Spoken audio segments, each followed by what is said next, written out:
नमस्कार दोस्तों, आइए जानते हैं मध्य प्रदेश की आज की फटाफट बड़ी खबरें। लेकिन उससे पहले वीडियो को लाइक और चैनल को सब्सक्राइब जरूर करें। लाडली बहना योजना से कटेंगे 2-2 रुपए। स्पाइनल मस्कुलर एट्रोफी टाइप 2 जैसी गंभीर बीमारी से जूझ रही 3.5 साल की अनिका के इलाज का मामला हाईकोर्ट पहुंच गया है। बच्ची को 9 करोड़ रुपए कीमत का इंजेक्शन लगना है, जिसके लिए अब तक क्राउड फंडिंग के जरिए करीब 7 करोड़ रुपए जुटाए जा चुके हैं। सुनवाई के दौरान वकीलों ने कोर्ट को बताया कि यदि मध्य प्रदेश की 1.25 करोड़ लाडली बहनों को एक माह के लिए 1,500 रुपए की सहायता राशि में सिर्फ 2 रुपए कम दिए जाएं, तो बच्ची के इलाज की पूरी व्यवस्था हो सकती है। हालांकि यह केवल सुझाव है, सरकार ने कोई फैसला नहीं लिया है। डेलनपुर में सीएम डॉक्टर मोहन यादव का बड़ा ऐलान। मुख्यमंत्री डॉक्टर मोहन यादव ने डेलनपुर में आयोजित कार्यक्रम के दौरान डेयरी और प्राकृतिक खेती को बढ़ावा देने के लिए कई बड़ी घोषणाएं की। उन्होंने कहा कि 25 गायों की डेयरी स्थापित करने की 40 लाख रुपए की परियोजना में सरकार 10 लाख रुपए का अनुदान देगी। प्राकृतिक खेती के साथ गाय पालन करने वाले किसानों को हर माह 1,100 रुपए की सहायता मिलेगी। मुख्यमंत्री ने कहा कि प्रदेश में दूध उत्पादन बढ़ाने पर विशेष ध्यान दिया जा रहा है। उन्होंने चित्रकूट के विकास के लिए 2,000 करोड़ रुपए खर्च करने और भगवान श्री राम से जुड़े स्थलों को तीर्थ के रूप में विकसित करने की बात भी कही। राशन चाहिए तो देना होगा जिंदा होने का प्रमाण पत्र। सार्वजनिक वितरण प्रणाली पीडीएस के तहत राशन लेने वाले हजारों हितग्राहियों के लिए ई-केवाईसी दोबारा करवाना जरूरी हो गया है। खाद्य विभाग ने बताया कि 5 साल पहले कराई गई ई-केवाईसी अब मान्य नहीं मानी जा रही है। जिले में 55,000 से अधिक लाभार्थियों की पहचान की गई है, जिनका पुनः बायोमेट्रिक सत्यापन होना आवश्यक है। अब तक करीब 35,000 लोगों का सत्यापन पूरा हो चुका है, जबकि 15,000 से अधिक लोग अभी भी प्रक्रिया से बाहर हैं। निर्धारित समय में सत्यापन नहीं कराने वालों को राशन वितरण में परेशानी का सामना करना पड़ सकता है। रणथंभौर एक्सप्रेस के पहियों से धुआं निकला। रतलाम जिले के लूणी रीछा स्टेशन के पास बुधवार सुबह रणथंभौर एक्सप्रेस के एक जनरल कोच के पहियों से अचानक धुआं निकलने लगा। ट्रेन इंदौर से जोधपुर जा रही थी। धुआं देखकर यात्रियों में अफरा तफरी मच गई और कई लोग सामान लेकर पटरियों पर उतर गए। दूसरी लाइन पर ट्रेन खड़ी होने से स्थिति और चिंताजनक हो गई। रेलवे कर्मचारियों ने तुरंत फायर एक्सटिंग्विशर की मदद से हालात नियंत्रित किए। जांच में पता चला कि इमरजेंसी ब्रेक लगने के कारण ब्रेक शू पहिए से चिपक गया था, जिससे घर्षण बढ़ा और धुआं निकलने लगा। करीब 20 मिनट बाद ट्रेन रवाना हुई।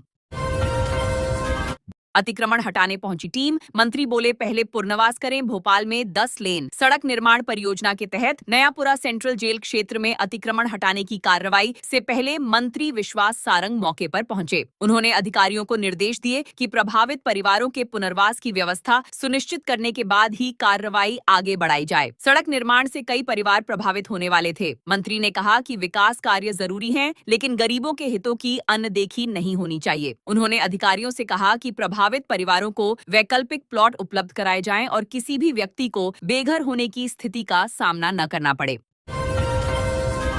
एमपी के 13 जिलों में आधा इंच भी बारिश नहीं। मध्य प्रदेश में मानसून की देरी और कम बारिश ने किसानों की चिंता बढ़ा दी है। मौसम विभाग के अनुसार प्रदेश में मानसून अब 22 से 24 जून के बीच प्रवेश कर सकता है। 1 से 17 जून के दौरान प्रदेश में औसतन 41.6 मिलीमीटर बारिश होती है, लेकिन इस बार केवल 25.8 मिलीमीटर बारिश दर्ज की गई है, जो सामान्य से 37% कम है। 13 जिलों में आधा इंच तक बारिश नहीं हुई, जबकि आलीराजपुर में बारिश का आंकड़ा 0 रहा। कम वर्षा के कारण किसान सोयाबीन, मूंग, उड़द और तुअर जैसी खरीफ फसलों की बुवाई शुरू नहीं कर पा रहे हैं। एक दिन की छूट मिली तो 2,500 तबादले। मध्य प्रदेश सरकार द्वारा तबादलों में दी गई एक दिन की अतिरिक्त छूट के बाद स्थानांतरणों की संख्या तेजी से बढ़ी है। 16 दिनों के भीतर प्रदेश भर में 17,000 से अधिक अधिकारियों और कर्मचारियों के तबादले किए गए हैं। केवल 16 जून को ही करीब 2,500 स्थानांतरण आदेश जारी हुए। मुख्यमंत्री डॉक्टर मोहन यादव ने मंत्रियों की मांग पर तबादलों के लिए एक दिन की अतिरिक्त अनुमति दी थी। सामान्य प्रशासन, जल संसाधन, परिवहन, आबकारी और वाणिज्यिक कर विभागों में बड़ी संख्या में तबादले हुए हैं। स्कूल शिक्षा विभाग में अभी ऑनलाइन प्रक्रिया जारी है। कार में बैठे 4 दोस्तों पर 15 राउंड फायरिंग। दतिया की सिद्धार्थ कॉलोनी में कार में बैठे 4 दोस्तों पर बदमाशों ने 10 से 15 राउंड फायरिंग कर दी। इस हमले में 24 वर्षीय विशाल कुशवाहा की सिर और सीने में गोली लगने से मौके पर ही मौत हो गई, जबकि रोहित यादव घायल हो गया। रोहित ने बताया कि उसकी सगाई के बाद वह दोस्तों के साथ पार्टी मनाने निकला था। रात करीब 8 बजे कार सड़क किनारे खड़ी थी, तभी हमलावर स्कॉर्पियो से उतरकर राइफल और पिस्टल से ताबड़तोड़ फायरिंग करने लगे। पुलिस ने 6 आरोपियों के खिलाफ हत्या सहित विभिन्न धाराओं में मामला दर्ज कर उनकी तलाश शुरू कर दी है। गोदाम से गायब खाद आखिर कहां जा रही? छिंदवाड़ा के पूर्व सांसद और कांग्रेस नेता नकुल नाथ ने खाद की कमी और कथित हेराफेरी को लेकर राज्य सरकार पर सवाल उठाए हैं। उन्होंने कहा कि किसानों के लिए नियम तो बनाए जा रहे हैं, लेकिन भ्रष्ट अधिकारियों पर कार्रवाई नहीं हो रही। नकुल नाथ के अनुसार गोदामों से लाखों रुपए की खाद गायब होना गंभीर मामला है और इसकी निष्पक्ष जांच होनी चाहिए। उन्होंने खाद की बड़ी कीमतों का भी मुद्दा उठाया। उनका कहना है कि किसान नकद पैसा लेकर खाद की तलाश में भटक रहे हैं, जबकि बाजार में कालाबाजारी और मुनाफाखोरी के कारण उन्हें भारी परेशानी का सामना करना पड़ रहा है। ममता बनर्जी के भतीजे की हो सकती है गिरफ्तारी। मध्य प्रदेश हाईकोर्ट ने तृणमूल कांग्रेस सांसद और पश्चिम बंगाल की मुख्यमंत्री ममता बनर्जी के भतीजे अभिषेक बनर्जी को मिली अंतरिम राहत समाप्त कर दी है। भोपाल की एमपी एमएलए कोर्ट द्वारा जारी गिरफ्तारी वारंट पर पहले रोक लगी हुई थी, लेकिन लगातार सुनवाई के दौरान उनके वकीलों की अनुपस्थिति के कारण हाईकोर्ट ने यह रोक हटा दी। अब निचली अदालत का वारंट प्रभावी हो गया है और उनकी गिरफ्तारी की संभावना बढ़ गई है। अभिषेक ने दलील दी थी कि वे निर्वाचित सांसद हैं और फरार होने की आशंका नहीं है, लेकिन अदालत ने फिलहाल उन्हें राहत नहीं दी। बैतूल में दुकानों के सामने की बाउंड्री वाल। बैतूल के लल्ली चौक स्थित जिला कांग्रेस कमेटी की जमीन पर बाउंड्री वाल निर्माण शुरू होने से कई दुकानदारों की चिंता बढ़ गई है। सीमांकन के बाद लगाई गई प्री कास्ट दीवारों से कुछ दुकानों का हिस्सा ढंक गया है। यह जमीन वर्ष 1960 में कांग्रेस कमेटी को आवंटित की गई थी। जिला कांग्रेस अध्यक्ष निलय डागा यहाँ कांग्रेस भवन बनवाने की तैयारी कर रहे हैं। इस स्थान पर वर्षों से करीब 12 दुकानदार अपना व्यवसाय चला रहे हैं। इनमें पंचर, वेल्डिंग, चाट और जूते चप्पल की दुकानें शामिल हैं, जिनके कारोबार पर असर पड़ने की आशंका जताई जा रही है।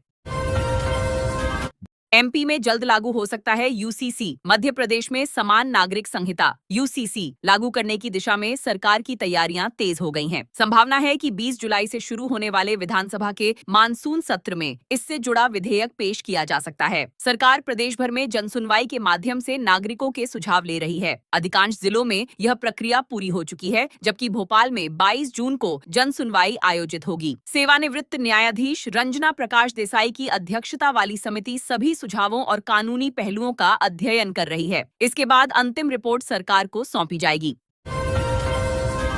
इंदौर मेट्रो का कमर्शियल रन फिर टला। इंदौर मेट्रो के सुपर कॉरिडोर से विजयनगर तक प्रस्तावित कमर्शियल रन में एक बार फिर देरी होने की संभावना है। पहले इसका शुभारंभ 18 जून को होना था, लेकिन कार्यक्रम स्थगित कर दिया गया। फिलहाल 5.9 किलोमीटर लंबे हिस्से में मेट्रो सेवा शुरू नहीं हो सकी है। सबसे बड़ी चुनौती सीएमआरएस द्वारा जारी एनओसी की वैधता है, जो 24 जून को समाप्त हो रही है। यदि तय समय तक संचालन शुरू नहीं हुआ तो मेट्रो प्रबंधन को दोबारा निरीक्षण कराना पड़ सकता है। इससे योजना में लगभग 1 महीने की अतिरिक्त देरी होने की संभावना जताई जा रही है।